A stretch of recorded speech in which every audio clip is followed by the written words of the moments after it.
Your Honor, unless the court has anything to say, we'll call Detective O'Driscoll. And with that, the preliminary hearing for Camus' mom, Corey Richins, began here inside the Summit County Courthouse. Hello, I'm Fox 13 News anchor Amy Nay here in Park City, where it was a packed courtroom behind me. Now, all of us kept outside for at least 2 hours while the defense and the state prosecutors argued and talked to the judge about possible permissible evidence. They resolved that and things began as the state laid out its case, hoping to push this to a trial.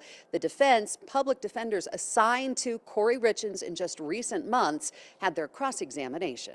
So no fentanyl was found in the home?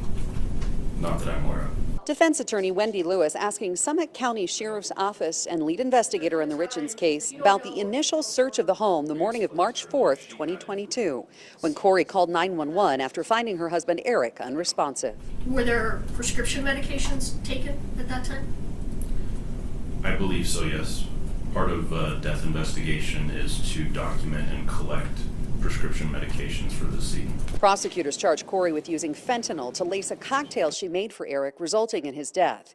Fentanyl, they say Corey bought from her housekeeper, identified as Carmen LaBerge. Detectives say LaBerge had given Corey 30 to 90 pills 3 different times before Eric's death.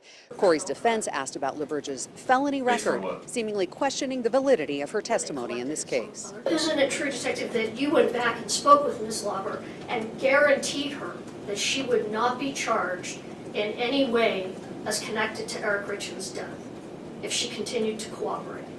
I didn't make that statement in those words, but we impressed upon her that, yes, in exchange for helpful information in this case, that she could potentially have reduced or eliminated charges. A forensics expert hired by the state testified he reviewed Corey's phone and everything, including web searches, calls, and texts, had been deleted. But that is just not there. It's just not there.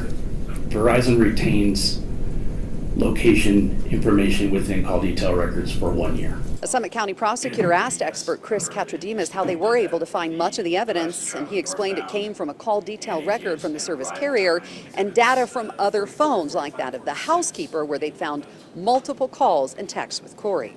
Corey's defense says it comes down to proof, pointing out no fentanyl was ever found in any of the searches of the Richins home. Can you say with certainty that the pills that Ms. Lauber allegedly gave to Ms. Richins were the pills that were taken by Eric Richins, or were pills that were taken, if any pills were taken, by Eric Richins?